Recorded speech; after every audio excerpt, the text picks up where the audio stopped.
Dulu cowok ini jagoan balap, tapi karena ikut balap liar, SIM-nya dicabut dan dilarang balapan 5 tahun. Setelah masa hukumannya selesai, dia pengen balik ke lintasan. Bareng sahabatnya, mereka mulai dari nol lagi. Pelan-pelan mereka kumpulin duit, cari sponsor, bahkan rela ngemis-ngemis di acara TV demi dapat perhatian. Sampai akhirnya ada bos kaya yang mau bantu. Mobil akhirnya siap, tapi waktu mau ke tempat lomba, mobilnya rusak, temennya luka-luka, dan mereka hampir batal ikut. Di saat terakhir, malah rival lamanya bantuin, bukan karena baik, tapi karena dia cuma mau lawan yang sepadan. Balapan pun dimulai. Lintasan 109 km penuh belokan bahaya, dan cowok ini harus nyetir sendirian tanpa navigator. Terus dia ngebut sampai garis akhir, nyaris jatuh ke jurang karena ngerem telat, tapi akhirnya dia berhasil menang juga. Seorang cowok miskin lagi lewat di pasar barang bekas, terus matanya langsung kelok ke piring tua yang udah mau dibuang. Walau kelihatannya jelek, dia ngerasa piring ini udah ratusan tahun umurnya. Pas nanya, si penjual minta 80 juta. Cowok itu akhirnya nawar 50 juta, tapi katanya itu barang andalan dia, gak dijual sembarangan. Temennya sempat narik dia, takut ketipu, tapi dia yakin banget piring itu asli dan bisa dijual lagi 400 juta. Akhirnya mereka patungan, dapat harga 59 juta, tapi pas dibawa ke ahli barang antik, langsung dinyatakan palsu. Ternyata bagian bawahnya emang barang tua, tapi bagian pinggirnya palsu, campuran gitu. Udah terlanjur beli, nggak bisa dikembalikan, jadi tambah miskin deh. Pas lagi nyetir, pria ini nyaris nabrak Dogi yang tiba-tiba berhenti di tengah jalan. Saking paniknya, dia malah nabrak tong sampah. Dogi itu langsung pura-pura mati, bikin si pria merasa bersalah. Tapi ternyata Dogi ini cuma pura-pura, bangun sambil ngedumel, terus pergi kayak gak ada apa-apa. Sejak kejadian itu, anehnya pria ini jadi bisa ngerti semua ucapan hewan. Awalnya cuma dikira halusinasi, sampai akhirnya dia dengar hamster anaknya ngomel soal nyetir, dan itu bikin dia hampir nabrak lagi. Panik, dia buang hamster itu, tapi karena takut anaknya marah, akhirnya diambil lagi. Pas lagi nyetir, pria ini nyaris nabrak Dogi yang tiba-tiba berhenti di tengah jalan. Saking paniknya, dia malah nabrak tong sampah. Dogi itu langsung pura-pura mati, bikin si pria merasa bersalah. Tapi ternyata si Dogi cuma pura-pura, bangun sambil ngedumel, terus pergi kayak gak ada apa-apa. Sejak kejadian itu, anehnya pria ini jadi bisa ngerti semua ucapan hewan. Ternyata semua berawal dari si Dogi yang pura-pura mati itu. Tapi si Dogi ngaku gak tahu apa-apa, malah minta ikut tinggal di rumah. Si pria awalnya nolak, tapi karena anaknya suka, ya udah deh, si Dogi akhirnya jadi bagian keluarga.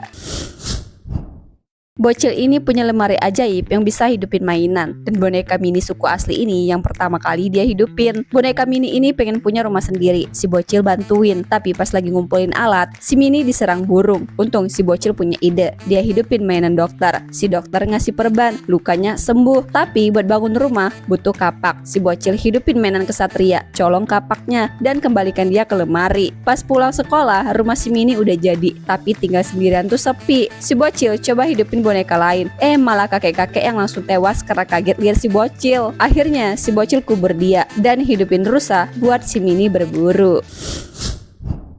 Ada 4 orang nemu alat game misterius. Pas dinyalain, tiba-tiba mereka kesedot masuk ke dunia game, jatuh ke hutan liar. Tubuh mereka berubah total. Si kurus jadi berotot kayak binaragawan, si besar malah jadi pendek, cewek cupu berubah jadi seksi, dan yang paling apes, si cantik sekolah malah berubah jadi om-om brewokan. Belum sempat mikir, seekor kuda nil raksasa muncul dan langsung nyeruduk si om-om. Mati dong, tapi dia hidup lagi. Ternyata di game ini mereka cuma punya 3 nyawa. Kalau habis, game over beneran.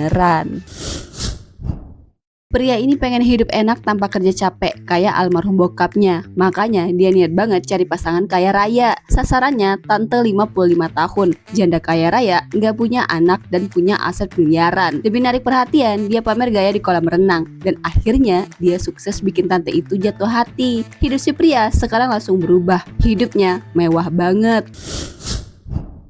Dulu cowok ini jagoan balap, tapi karena ikut balap liar, SIM-nya dicabut dan dilarang balapan 5 tahun. Setelah masa hukumannya selesai, dia pengen balik ke lintasan. Bareng sahabatnya, mereka mulai dari nol lagi, bahkan sampai beli mesin bekas demi bangun mobil balap sendiri. Waktu belajar nyetir lagi, malah mobilnya meledak. Tapi mereka nggak nyerah, pelan-pelan mereka kumpulin duit, cari sponsor, bahkan rela ngemis-ngemis di acara TV demi dapat perhatian. Sampai akhirnya ada bos kaya yang mau bantu asal nama pacarnya dijadiin logo di baju balap. Demi mimpi, mereka terima juga.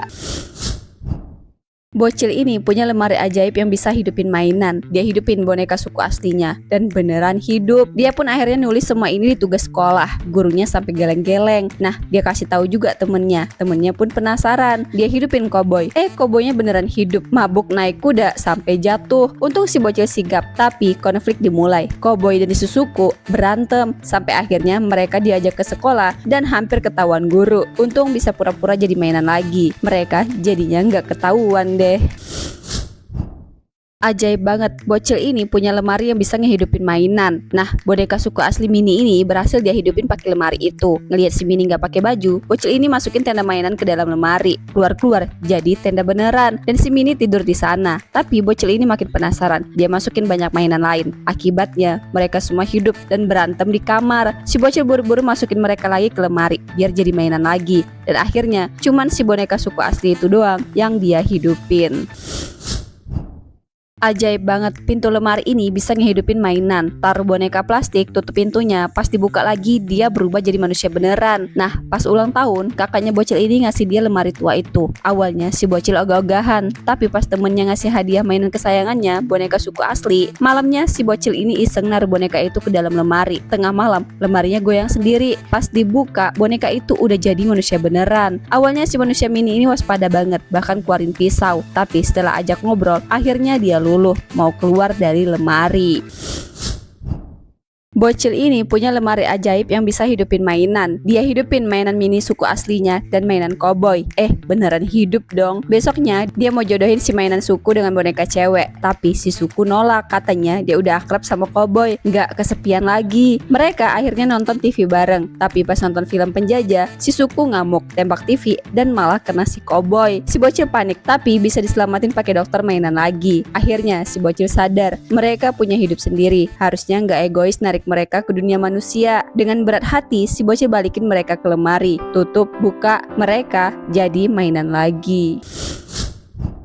Pas lagi nyetir, pria ini nyaris nabrak Dogi yang tiba-tiba berhenti di tengah jalan. Saking paniknya, dia malah nabrak tong sampah. Dogi itu langsung pura-pura mati, bikin si pria merasa bersalah. Tapi ternyata si Dogi cuma pura-pura bangun sambil ngedumel, terus pergi kayak nggak ada apa-apa. Sejak kejadian itu, anehnya si pria jadi bisa ngerti semua ucapan hewan. Lama-lama, kemampuan ini nyebar. Semua hewan berdatangan minta bantuan. Dari burung hantu yang luka, rakun minta makan, sampai kambing sakit kaki, dan monyet pecandu minuman. Bahkan, dia harus nyelamatin harimau dari percobaan bundir karena migren. Dia sempat dianggap edan dan dibawa ke rumah sakit jiwa. Si pria akhirnya bisa kabur berkat bantuan kucing yang tahu rahasia si dokter. Begitu bebas, dia langsung buru-buru nyelamatin si harimau yang udah sekarat.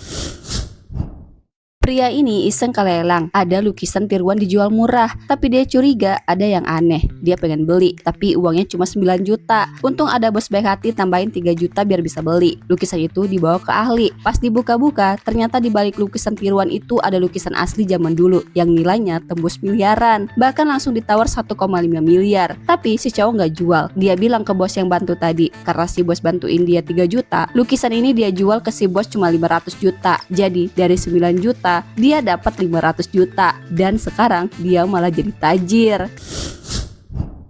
Bayi cowok ini baru lahir langsung melayang kayak balon. Nenek dan dokternya bengong. Ibunya buru-buru narik dia kayak layangan. Si nenek panik, suruh potong tali pusar, terus pulang diem-diem. Besoknya si bayi nempel di langit-langit rumah. Si nenek sampai manjat meja buat nurunin. Si nenek juga takut tetangga tahu cucunya bisa terbang. Jadi si bocil disembunyiin bertahun-tahun. Pas gede, ibunya jahitin baju dan kasih pemberat biar dia bisa jalan normal. Tapi si nenek tetap ngurung dia, ngajarin di rumah. Suatu hari ibunya nyelundupin dia keluar. Dia ketemu bocil cewek yang ngaku sakit. Si bocil cowok bantu bawain air, tapi kecapean, buang pemberat. Si bocil cewek bingung, ternyata bocil cowok ini takut terbang. Akhirnya bocil cewek ini kasih tas isi buku buat nahan dia. Mereka jadi sahabatan, tapi rahasianya ketahuan. Ibunya langsung pisahin mereka. Si bocil cewek sedih. Nenek si bocil cewek juga datang, tapi ibunya si bocil cowok bohong soal sekolah. Ketahuan, pemerintah akhirnya nyuruh dia sekolah. Tapi pas tahu tas harus ditaruh di luar kelas, mereka pulang lagi. Waktu berlalu, bocil cowok jadi dewasa. Lihat acara orang-orang punya kekuatan, dia tertarik, ikut audisi, terbang, viral, langsung jadi artis terkenal. Rumahnya gede dan duitnya ngalir terus. Paus paling gede di lautan dikurung pakai rantai cuma karena bersin di depan raja. Udah 5 abad dia nangis terus sampai badannya jadi pulau. Sampai akhirnya ada cowok kampung dan seekor keledai kecil lewat situ. Jadi sebelumnya pria ini kerja di kebun, tapi sejak nolong kuda putih dari danau, hidupnya berubah. Kudanya jadi keledai yang bisa ngomong dan bawa 2 kuda sakti. Si keledai bahkan bisa ngebut kayak mobil balap. Sampai pria mikir buat jual 2 kudanya biar dapat duit. Sayangnya raja serakah, malah nyuri kudanya. Si pria yang udah pasrah, tiba-tiba dikejutkan sama 2 kudanya yang balik sendiri karena dipanggil sama si keledai. Si pria akhirnya nggak sedih lagi deh. Pria ini beli hamak yang bisa menggadahkan manusia. Jadi dia bikin kloningan dia sendiri yang kembarannya ini mirip banget, cuma agak blow on dan gak punya pusar. Awalnya si pria senang bisa suruh-suruh kloningannya gantiin kerjaan. Dan karena makin enak hidupnya, dia bikin 3 kloningan lagi buat nemenin istri, ayah sama anak-anaknya. Masalahnya kloningannya ini malah makin banyak dan mulai gak bisa dikontrol. Bahkan mereka bikin kloningan baru sendiri. Satu kota mulai penuh sama si pria palsu. Pemerintah sampai panik, tapi untungnya ada bocil jenius yang punya ide pakai donat gede buat jebak mereka ke jurang. Kloningan yang doyan makan langsung ngikutin dan ya semuanya dijatuhin ke jurang. Masalah kelar. Tapi pas istri si pria mau mesra-mesraan, dia lihat suaminya juga nggak punya pulsar. Lah apa dia kloningan juga?